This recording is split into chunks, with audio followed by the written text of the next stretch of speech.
오늘 창세기 6장 본문을 우리가 자주 접하게 되는데요.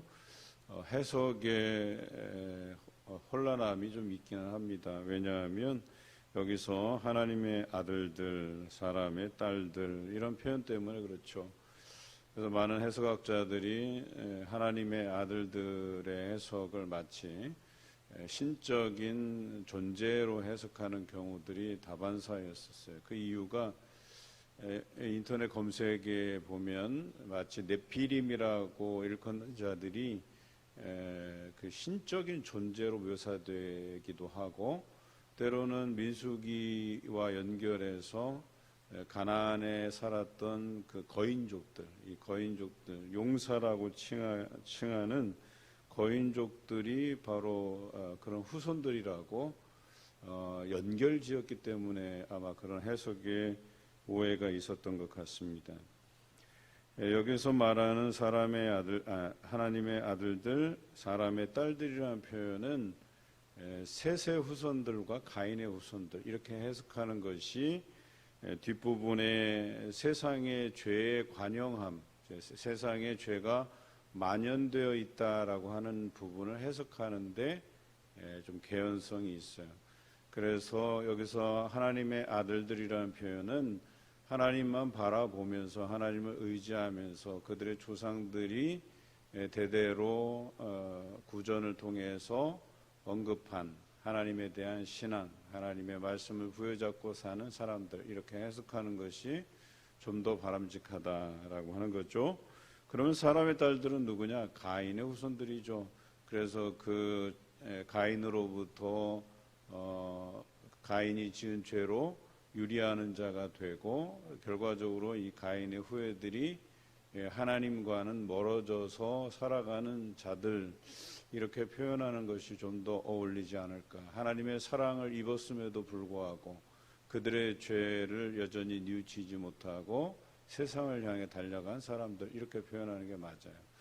그래서 우리도 마찬가지로 하나님 앞에 성별되고 구별되어서 말씀을 붙잡고 살아가는 성도의 삶을 살아야 되는데, 그런 성도들이 하나님의 자녀로서의 삶보다는 오히려 세상 사람들과 어울려서 죄가 이렇게 더 쉬워지고, 그래서 하나님의 사람으로 살아가기보다는 사람들과 구별되지 않고 섞여서 죄 가운데 물들어서 살아가는 것, 이런 현상으로 보는 것이 좀 더 바람직하다라고 하는 것이죠.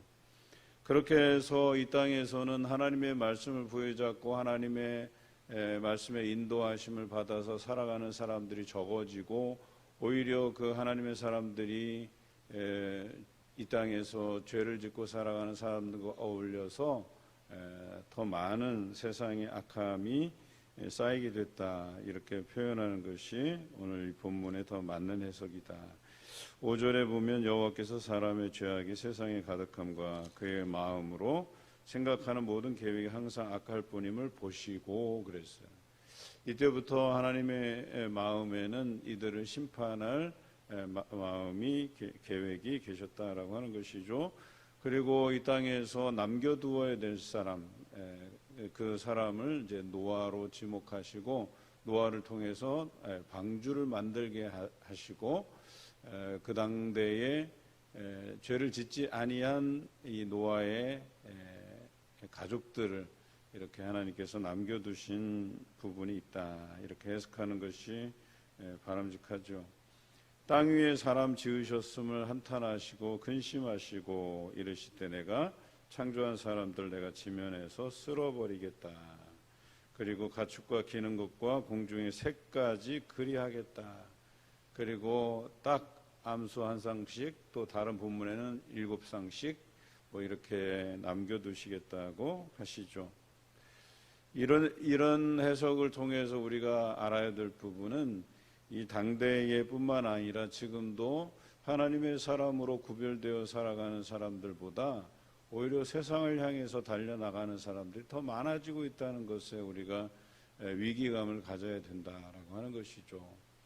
성도는 예전에는 많으면 1000만 이상을 우리 기독교 인구를 바라보았잖아요. 물론 거기 안에는 이단의 숫자도 포함되어 있는 것이 맞습니다. 그런데 지금은 우리가 한 740만 정도 봐요.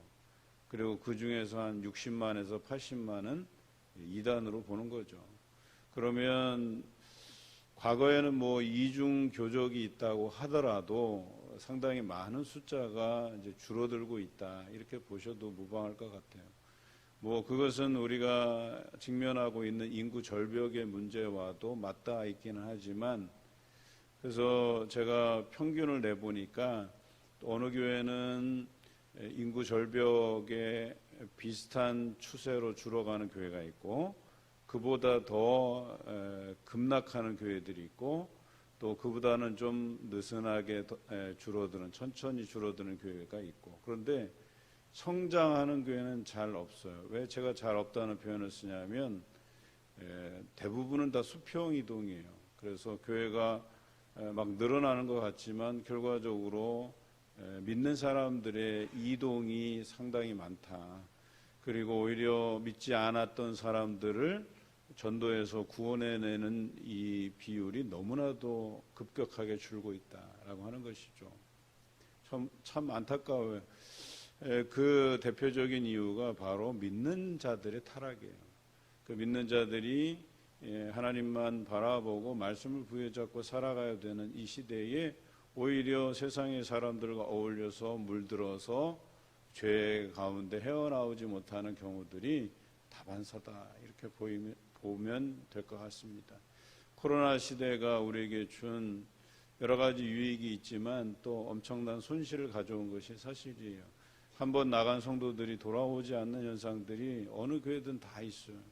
많게는 30%, 40%씩 교회에 돌아오지 않는 그런 상황에 처해 있어요. 우리는 생각하기에 뭐 한 몇 개월 우리가 바싹 열심히 예배드리고 강조하면 돌아오겠지, 그렇지 못하고 있어요. 그것이 요즘 시대에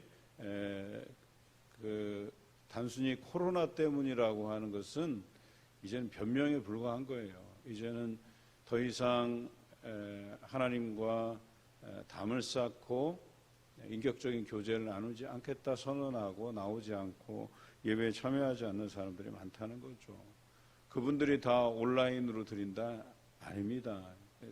그 온라인도 우리가 통계낼 수 있는 자료들이 있거든요. 얼마만큼 접속을 하고 동시 접속을 하고 이후에 또 어느 만큼 들어와서 시청을 하는지 다 통계로 나와 있는 거예요. 그걸 계산해 보더라도 여러분 온라인으로 참여하는 사람 상당히 적어요, 생각보다.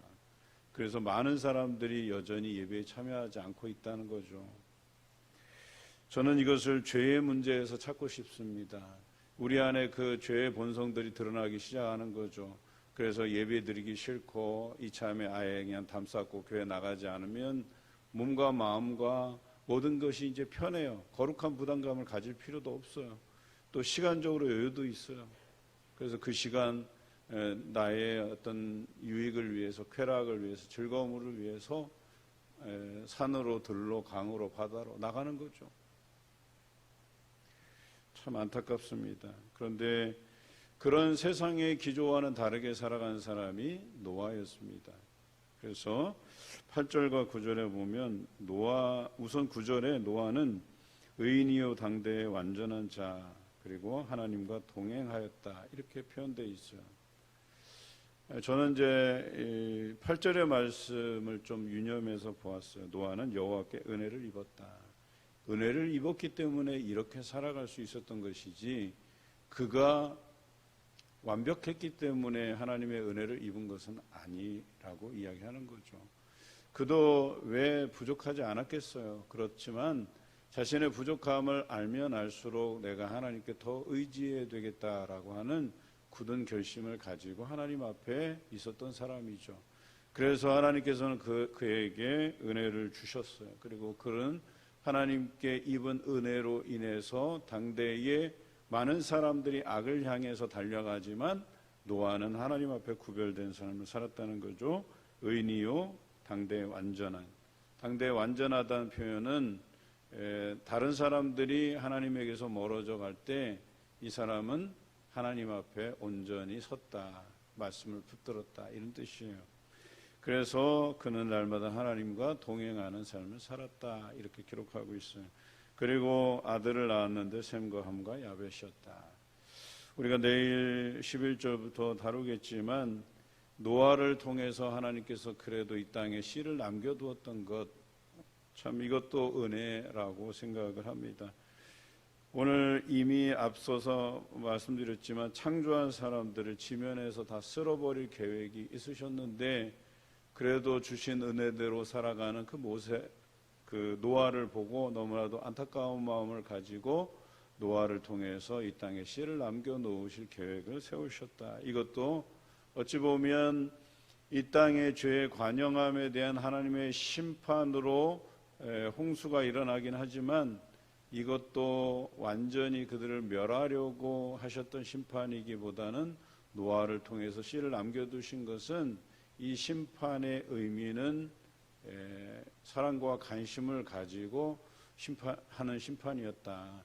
완전히 멸하는 것이 아니고 남겨진 씨앗을 통해서 다시금 하나님께서 이 노아를 통해서 하나님의 사람으로서 선별되고 구별되는 삶을 그들로 살아가게 하시기 위함이었다라고 하는 거죠. 어떻습니까? 오늘 이 말씀을 묵상하면서 과연 우리는 노아처럼 하나님 앞에 당대의 의인이다, 완전한 자다, 하나님과 동행하는 자다라는 평을 받을 만한 그런 은혜로서 살아가는 사람인가를 다시 한번 돌아보시기 바랍니다. 우리는 은혜 아니면 살아갈 수 없는 존재예요. 그래서 하나님께서 우리에게 영적인 존재로 만드신 이유가 그 은혜를 힘입어서 살아가도록 하시기 위함이에요. 그냥 기계적으로 이 육신만 살아서 그렇게 살아가는 존재가 아닌 그 안에 생기, 루하흐, 영이라고 해석한 거죠. 그 하나님의 영을 우리에게 부어주셨기 때문에 우리는 하나님께로부터 어때요? 말씀으로 살아가는 존재라고 말씀드렸잖아요. 그래서 떡으로만 사는 존재가 아니고 이 영적인 존재, 하나님께서 주시는 말씀으로도 살아가야 될 존재라는 것을 잊지 마시고 오늘 이 한 주간 우리가 명절을 앞두고 있는데요. 이 한 주간 우리 육신의 것들만 채우는 것이 아닌 영적인 것들로 채워서 노아처럼 하나님 앞에 의인이요 당대의 완전한 자요 하나님과 동행하는 자 칭함을 받는 여러분 삶이 되시길 주님의 이름으로 기원합니다.